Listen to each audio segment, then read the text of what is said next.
Welcome back to the Deep Dive.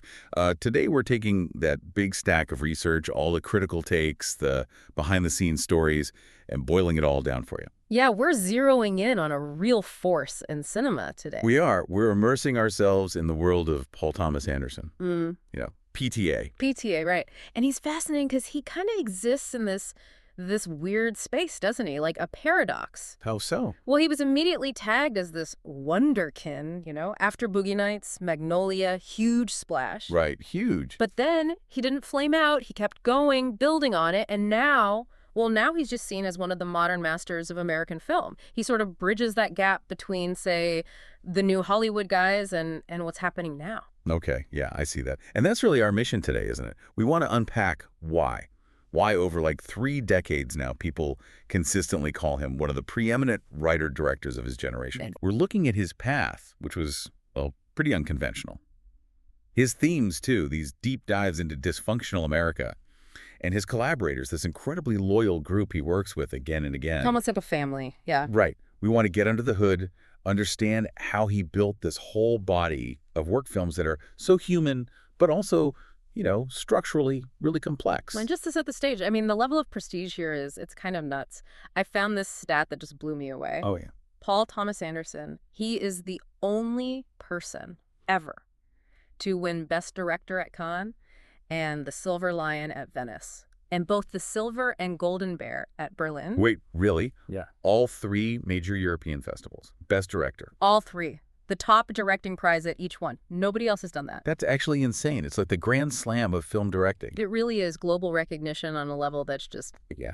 unparalleled. And that's not even mentioning the Oscars back home. He's racked up, 11 nominations across his films? 11. Okay, so this tells you these aren't just like obscure art house flicks. No. They're major works. They hit with critics, they hit on the international festival circuit, and they get recognized by the mainstream awards. Doing all 3 consistently, that's incredibly tough. It really is. Okay, so let's start unpacking this. Where do we begin?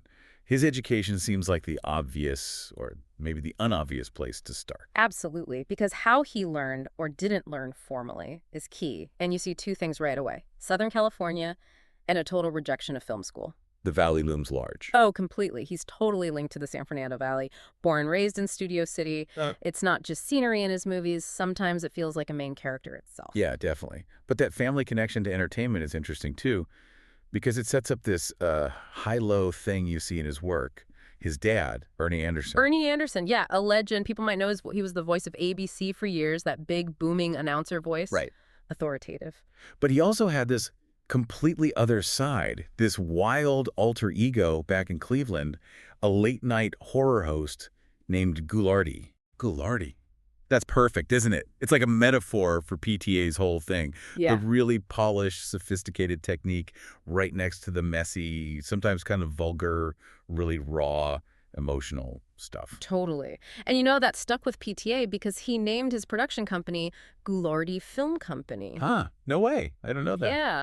So he clearly soaked up storytelling from his dad, but then he forged his own path for learning the craft itself, a fiercely independent one. Meaning he basically skipped film school. Pretty much. He did a bit of time at Santa Monica College, 2 semesters as an English major at Emerson, and apparently David Foster Wallace was one of his teachers there, which is wild. Okay, PTA taught by DFW.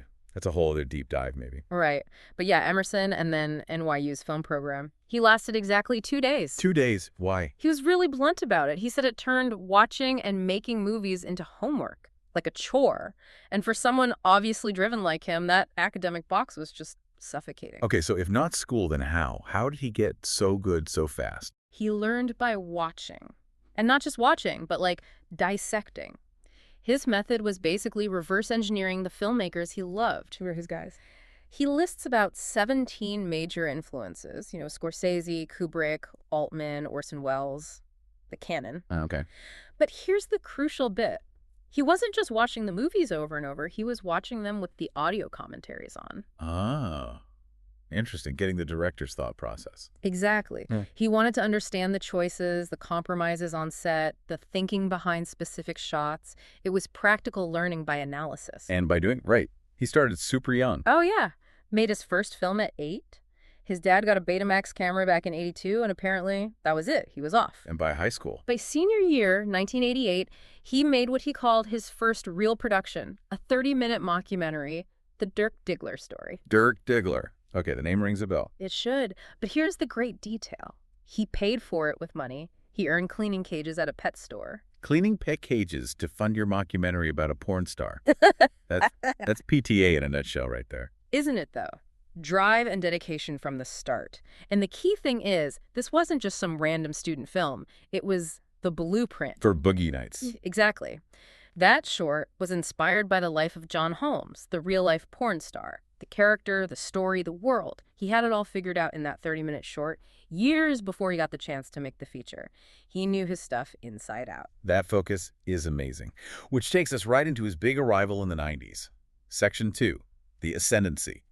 He basically decides, forget college tuition, I'm putting my money into making a film. Right. He had to be scrappy. For his next short, Cigarettes and Coffee, in '93. 20 minutes long. Budget was $10,000. Where did he get 10 grand? Cobbled it together, gambling winnings, apparently. Oh. His girlfriend's credit card. And tellingly, the money his dad had saved for his college, he literally bet his education fund on this short film. He made the choice. This is my education. Pretty much. And that 10 grand, it paid off immediately in showing what he could do. Cigarettes and Coffee announced his knack for complex structure, what you called narrative geometry. How did it work? It connects these different storylines, these intense little emotional scenes, all through one single prop, a $20 bill that passes between them. Okay. Showing connections. Yeah, the structure itself tells a story. It showed how separate lives can be linked, often by chance or money. That $20 bill kind of weaves through these raw conversations. It showed right away he could handle nonlinear stuff and give it real thematic weight, even in just 20 minutes. And people noticed. The right people. Definitely. It screened at the Sundance Shorts program in '93, and that got him into the Sundance feature film program the next year. A big deal. And he got mentored there. Yeah, by Michael Caton-Jones, the director. Caton-Jones saw this raw talent, this voice, but knew PTA needed the practical side. How to deal with studios, how to run a bigger set. He gave him, as PTA put it, hard and practical lessons. Which he absolutely needed for his first feature film. That was a real fight, wasn't it? Hard 8, originally called Sydney. Oh, yeah. His first big clash with the system. Reicher Entertainment financed it, but then they took his finished film and just recut it, tried to make it more, commercial, changed his whole vision. That can kill a career right there. Yeah. First film gets taken away from you. Yeah. But he fought back. He did. And this says a lot about him and the loyalty he inspires. He got his actors, Philip Baker Hall, John C. Reilly, Gwyneth Paltrow together. Big names even then, mostly. Right. And they, together, had to raise $200,000. Personally, just to buy back the rights to finish and release his cut of the film. Wow. The actors chipped in. Yep. They believed in his vision that much, put their own money and reputations out there, and they succeeded. They got his cut out. And it got acclaimed, right? Ebert loved it. Ebert called it a quietly compelling and distinctive debut. It basically launched him because he fought for his version. It proved his vision was worth protecting. But the real explosion, the thing that made him PTA, was next. Boogie Nights, 1997. Yeah, that just blew the doors off. Based on that old high school short. Explored the golden age of porn. It was huge, critically and commercially. Showed he could handle this massive, messy subject with real art and control. And the cast. It was huge for them, Yeah, too. totally. It basically resurrected Burt Reynolds' career, got him an Oscar nomination. Yeah, I remember that. And it was the breakout dramatic role for Mark Wahlberg, for Julianne Moore. Both got nominated, too. And PTA himself got his first Oscar nod for the screenplay. Just incredible for a guy who was, what, 27? 27 years old, yeah. Yeah. And then, comes the pressure. After Boogie Nights hit so big, New Line Cinema basically said, okay, kid, what do you want to do next? Here's the money, do whatever you want. Total creative freedom. Which sounds great, but can also be dangerous. Exactly. He said he wanted to do something small scale next, but then it just grew. It kept blossoming, as he put it. Right. Into Magnolia, 1999, this 3-hour, sprawling, multi-character epic set back in the valley. Just a monster of a film, so ambitious. Totally ambitious. All these interconnected stories, this intense emotional meltdown over one day. And the inspiration, interestingly, came from music. Amy Mann. Amy Mann songs, yeah. He said her music gave him the blueprint for that feeling in the film, that aching sadness and almost cosmic dread. And after that film, after pouring everything into it, he said something really telling. Yeah, that famous quote. Mm. He basically claimed, with real intensity, that Magnolia is, for better or worse, the best movie I'll ever make. Wow. After just 3 films. Yeah. To feel like you've already peaked. You can feel the weight in that, can't you? Like he threw every idea, every structural trick, every raw emotion he had into that one film. The question then becomes, okay, what do you do next? How do you follow up what you think is your masterpiece? Right. Well, it seems like he needed a palate cleanser, a hard reset. Which brings us to section 3. Pivots in style and the era of prestige. After the everything plus the kitchen sink approach of Magnolia, he did something totally different. Yeah, he imposed a big constraint on himself. Punch Drunk Love, 2002, it was a romance. And it was tight, just 90 minutes long. A huge contrast. And starring Adam Sandler. Yeah. Which was a shock at the time. A huge shock. His first really acclaimed dramatic role. He plays Barry Egan, this guy just crippled by anxiety and rage, whose life gets completely turned upside down by falling in love, and also this weird pudding promotion scam. The visual style was a big shift too, wasn't it? Very stylized. Totally. Very heightened. Those intense blues and reds, the abstract lens flares, the artwork by Jeremy Blake. Critics really noticed that shift. Time Out called it perhaps his most original work, exactly because it moved away from that sprawling realism towards something more surreal, more internal, more psychological, expressed visually. It showed he had range, serious range. He could take Sandler's chaotic energy, channel it into something fragile and dramatic, and wrap it all in this concise, visually poetic package. And the acclaim was immediate and high level. He won Best Director at Cannes for it. That really cemented him as a major international auteur, not just the Boogie Nights guy. Winning Cannes for Punch Drunk Love. That's quite a statement. It really is. And that kind of tight, intense focus maybe set the stage for what came next 5 years later. What many consider his absolute peak, There Will Be Blood, 2007. Right, the masterpiece. I mean, it felt like a seismic event when it came out, a huge leap into the American epic. It's loosely based on Upton Sinclair's novel Oil, but PTA really just used that as a starting point. To explore what? Greed, capitalism. All of that. It's the savage meditation on American ambition, manifest destiny, the birth of the oil industry, all filtered through this one towering, monstrous character, Daniel Plainview. And the critical reaction was just overwhelming. Off the charts. Instantly hailed as a classic. David Denby in The New Yorker made that incredible comparison, putting Anderson's work alongside the greatest achievements of Griffith and Ford. Griffith and Ford. I mean, that's placing him right at the foundation of American cinema. It's the highest praise imaginable. And the film resonated. It made money, too, over $76 million worldwide on a $25 million budget. So high art that also connected commercially. And its reputation has only grown. That New York Times poll naming it the best film of the 21st century so far, back in 2017. Right. It just confirmed its status as a landmark. And the Oscars that year, it tied with No Country for Old Men for the most nominations, 8. And Daniel Day-Lewis. One Best Actor, of course. One of the truly iconic screen performances. There Will Be Blood basically announced PTA as this heavyweight, capable of tackling history, myth, character on the grandest possible scale. So how does he do it? How do you get Punch Drunk Love and There Will Be Blood from the same filmmaker? That brings us to section 4, themes, visual style, and the auteur's signatures. What makes a PTA film feel like a PTA film? Okay, yeah. Let's start with the look, the visual trademarks. People talk about his bold visual style. What does that mean? Well, constantly moving cameras, for one. Lots of Steadicam, long takes. Exactly. Those Steadicam long takes are the signature. And layered audiovisual sound and image working together complexly. He wants the camera to feel like it's in the scene, emotionally involved. Those long takes, they're more than just showing off, right? There's a purpose. Oh, absolutely. It's about immersion and sometimes pressure. Think about the opening of Boogie Nights. Yeah, the club scene. That insane 3-minute Steadicam shot that just throws you right into the middle of that chaotic, slightly dangerous energy before you even know who's who. Right, you're just dropped in. Yeah, there's no distance, you're in the thick of it, no time to judge, no time to breathe. It creates this immediate intensity. And music is obviously huge for him too, though the collaborators have changed. Big time. Early on, it was John Briand. His scores for Hard Eight, Magnolia, Punch Drunk Love, they have that jazzy feel, kind of melancholic but warm. Very distinctive. But then came There Will Be Blood, and he started working with Johnny Greenwood from Radiohead. And Greenwood's done everything since. Every film since. And that shift in composers perfectly mirrors a shift in the films themselves, I think. From Brienne's emotional warmth to Greenwood's often jarring, dissonant, experimental orchestral stuff. Yeah, the There Will Be Blood score is unsettling. Totally. It matches that move from films about finding surrogate families to these darker studies of isolation, greed, politics. The sound changed with the themes.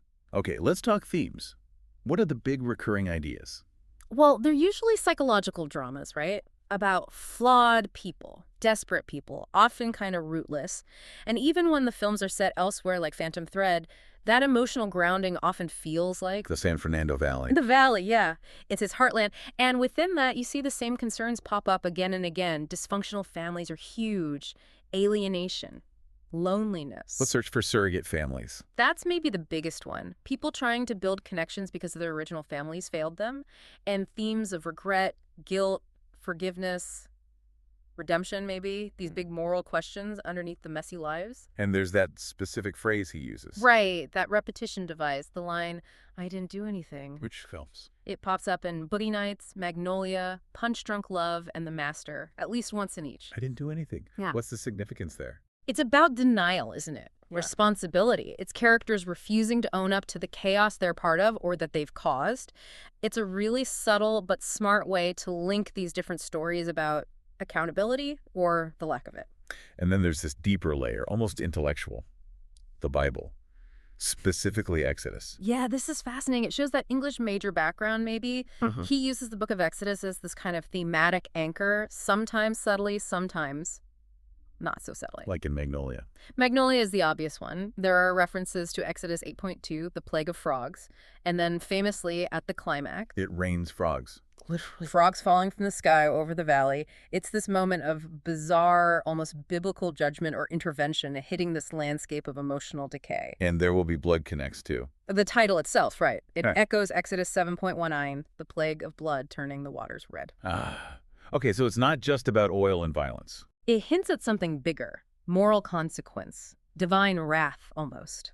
The plagues in his films feel like metaphors for the characters bringing destruction upon themselves through their greed, their denial. It gives their modern sins this ancient, epic weight. So, looking at the arc, there's a clear evolution. The early films, Boogie Nights, Magnolia, there are these big ensemble pieces about finding family. Right. Sprawling casts, interconnected stories, searching for connection. But starting with There Will Be Blood, the focus shifted. It got narrower, more intense. Definitely. He moved towards these really focused character studies, often just one or two central figures, and they engaged more directly with bigger ideas: capitalism, ambition, belief systems, American identity. It's like he mastered the ensemble, then turned his lens inward to dissect the individual ego, often the dangerous male ego. Okay, let's follow that thread into Section 5. His work since the 2010s. Starting with The Master in 2012, people called that his religion film. Yeah, although that's maybe a bit reductive. It's intense, difficult. Stars Joaquin Phoenix as Freddie Quell, this traumatized alcoholic WWII vet. Right? And he falls under the spell of Lancaster Dodd, played by Philip Seymour Hoffman, who's the charismatic leader of this new movement called The Cause in the 50s. And everyone immediately thought, Scientology. Right. The parallels to L. Ron Hubbard and early Scientology were impossible to ignore, though the film never names it. Was that risky? Getting so close to such a controversial topic, did it become just a Scientology movie? I think he avoided that trap, actually, because the film isn't really about Scientology. It's about the dynamic between Dodd and Quell, the master and the disciple. Okay. It's more about that post-war American search for meaning, the psychological void these guys had, and how charismatic figures can step in to fill it. It's about belief, control, codependency. It really became this incredible acting showcase for Phoenix, Hoffman, and Amy Adams. All got Oscar nominations. And then he did something maybe even more daunting, adapting Thomas Pynchon. Oh, yeah. Tackling Pynchon is like the Mount Everest of literary adaptation, Inherent Vice in 2014. And the big deal here was this was the first time ever Pynchon allowed one of his books to be filmed. That's huge. From an author famous for being impossible to adapt and intensely private. Exactly. Pynchon's stuff is just legendarily dense, all these tangled plots, endless references, weird digressions, characters popping in and out. It's not naturally cinematic. So why Pynchon, and how did PTA actually make it work on screen? What was the trick? Well, Pynchon's whole vibe, that mix of goofy, shaggy dog detective story with deep paranoia set against a specific historical moment feels very PTA, actually, especially 70s California Pynchon. Right. The trick, I think, was that PTA didn't try to streamline it too much. He embraced the messiness, the stone confusion. He used a narrator, Joanna Newsom, to deliver chunks of Pynchon's prose, which helped ground the viewer. And visually, he just leaned into the hazy, sun-drenched, slightly decaying vibe of 70s LA. Let him go back to a big ensemble, back to the valley, but through this completely different psychedelic filter. Okay. Then his next two films were quite different again. Phantom Thread in 2017. Yeah. Daniel Day-Lewis's last role. So far, yeah. And Phantom Thread was another stylistic turn. A meticulous period piece. 1950s London high fashion. Very controlled, almost suffocating atmosphere, focused on this intense, toxic romance. There was something unusual about the cinematography on that one. Yeah, very unusual. No director of photography was officially credited, which is rare. So who shot it? The strong rumor, almost confirmed, is that PTA essentially shot large parts of it himself, working with a very small camera team. Taking on the DP role himself. That ties back to what you said about control, about authorship. Absolutely. If his usual DP wasn't available or wasn't the right fit, and the vision was that specific, maybe he felt he just had to do it himself. It shows a director completely immersed in every aspect of the image making. Total control. Right. And then came Licorice Pizza in 2021. Back to the 70s, back to the valley. His home turf. Yeah, that felt like a real return. More nostalgic, maybe. Yeah. Chaotic, but tender. Definitely looser, funnier in some ways. A coming-of-age story. Got great reviews, more Oscar nominations, Best Fiction, Director, Screenplay. Showed he could still nail that specific time and place, but with a lighter touch this time. Master of tone. And now, the next one sounds huge. His 10th film, One Battle After Another, is the working title. Out in 2025. And it's Pynchon again. Pynchon again, yeah. A loose take on Vineland. And everything points to this being massive. How so? Well, PTA himself said he kind of stole the parts of the novel that hit him and mashed them up with other ideas, apparently with Pynchon's blessing. It's set later, dealing with the fallout of the 60s counterculture in the Reagan 80s. And the scale, budget, cast. The budget is reportedly $100 million, which is huge for this kind of film today, and the cast is stacked. Leonardo DiCaprio, Regina Hall, Sean Penn, Alana Haim from Licorice Pizza, Teyana Taylor. We owe Sean Penn. Yeah. It confirms his status. He's one of the very few directors who gets that level of budget and creative freedom to make something complex and personal. The industry trusts him. And speaking of trust, that anecdote about Napoleon, Ridley Scott's film. Oh, right. That's amazing. Apparently in 2022, Joaquin Phoenix, who was starring as Napoleon. And who PTA worked with on The Master. Exactly. Phoenix was apparently unhappy with the script, felt the character wasn't working, and was threatening to walk away from this huge Ridley Scott epic. So they called PTA to fix Napoleon. They brought PTA in, as a script doctor, specifically to work on the Napoleon character arc to make it richer, more human, presumably, to keep Phoenix happy. That is incredible. PTA, the auteur of Valley Angst and Period Nuance, gets called in to save a massive historical war movie. It says everything about how respected his writing and character work is, right? Yeah. That he's the guy you call in that kind of crisis, even way outside his usual genre. Okay, that leads perfectly into Section 6. The collaborators. Yeah. The rep company, as he calls them. This loyalty is a huge part of his story. It really is. It speaks to a working method built on trust and shared history.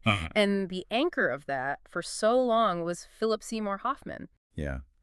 His death was such a loss. How many films did they do together? 5. Right from Hard Eight all the way through The Master. Hoffman was just brilliant at playing those guys in PTA's world. The flawed conscience, the desperate outsider, the guy barely holding it together. A huge, huge presence in his work. And others keep coming back, too. Oh, yeah. John C. Reilly, 4 films. Think Hard Eight, Boogie Nights, Magnolia.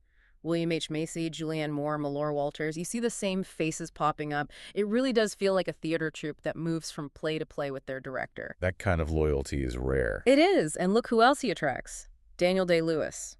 Famously picky. Only worked with 3 directors more than once in his entire career. Who were the other 2? Jim Sheridan and Martin Scorsese. Wow. So Day-Lewis puts PTA right up there with Scorsese. That's the company he keeps. It tells you the level of artistry Day-Lewis saw there. And this stability extends behind the camera, too, right? Yeah. Producers. Absolutely. His core producing team has been incredibly stable. Joanne Seller, 8 films. Daniel Lupi, 9 films. They've been with him almost the entire way. Wow. And the costume designer, Mark Bridges, he holds the record. 9 films. Basically, PTA's entire feature filmography. He's the guy creating the look, the period feel, the character through clothes, time after time. That's an incredible partnership. But cinematography, that's been a bit more complex, especially later on. Robert Elswit was the guy for a long time. Elswit was key. Shot 6 films, won the Oscar for There Will Be Blood, defined the look of that middle period. But not the master. No, The Master was shot by Mihai Malamar Jr., gave it that distinct, almost archival 1950s texture, shot on 65 millimeter. And Phantom Thread, the mystery DP. Right. No credit. Likely PTA himself stepping in. And then Elswit actually said in an interview around 2019 that he and PTA probably wouldn't work together again. Ooh, okay. So that sounds like a real break in a major creative relationship. What do you think that signifies? Well, it could suggest that PTA's demand for control, for a very specific, sometimes unconventional look, maybe became absolute. Elswit is brilliant, a master craftsman, but maybe more traditional in some ways. Right. PTA's later films, like The Master or Phantom Thread, they needed something unique, old lenses, specific film stocks, unusual lighting. Maybe the only way PTA felt he could get exactly what was in his head was to literally operate the camera or find someone totally new for The Master. It points to that total auteur vision, even if it means parting ways with a long-term Oscar-winning collaborator. Fascinating. And beyond the features, he does other stuff too, music videos. Loads of them, especially for musicians he's close to. He did a bunch for Fiona Apple back when they were together. Right. And more recently, multiple videos for Haim, for Radiohead, for Tom York. His videos aren't just promo clips, they're often really visually experimental, like that short film Anima he did with Tom York. That got Grammy nominated. Yeah, for Best Music Film. It's this amazing, choreographed, dreamlike piece. He uses music videos almost like a sketchbook, trying out ideas. And he directed a documentary too, Junoon. Yeah, Junoon in 2015. Which brings us back to Johnny Greenwood. The film follows Greenwood collaborating with this amazing group of Israeli and Indian musicians.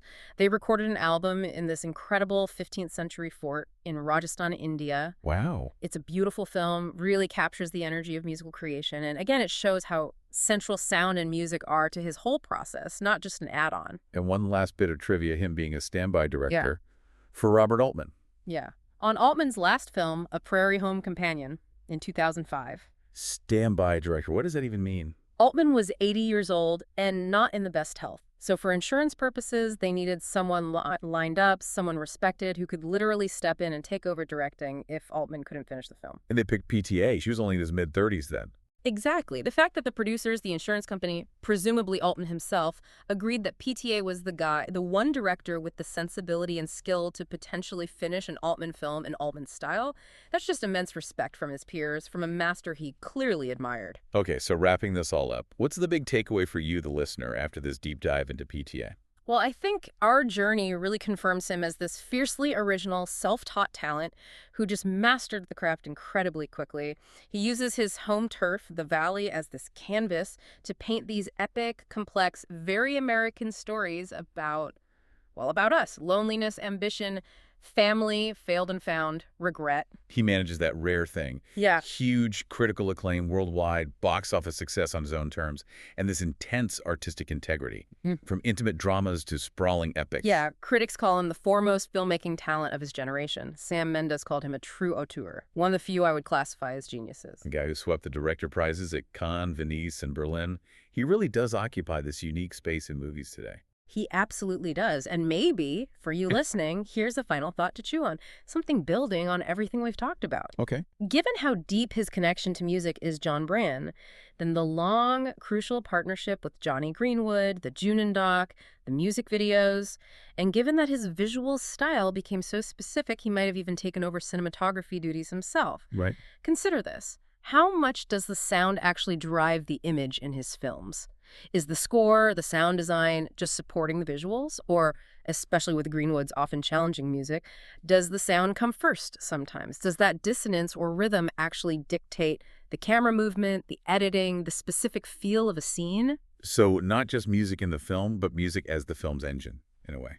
Maybe exploring that relationship between the sonic world and the visual style, that might be the key to really getting the full depth of PTA's artistry. Something to listen for next time you watch one of his films.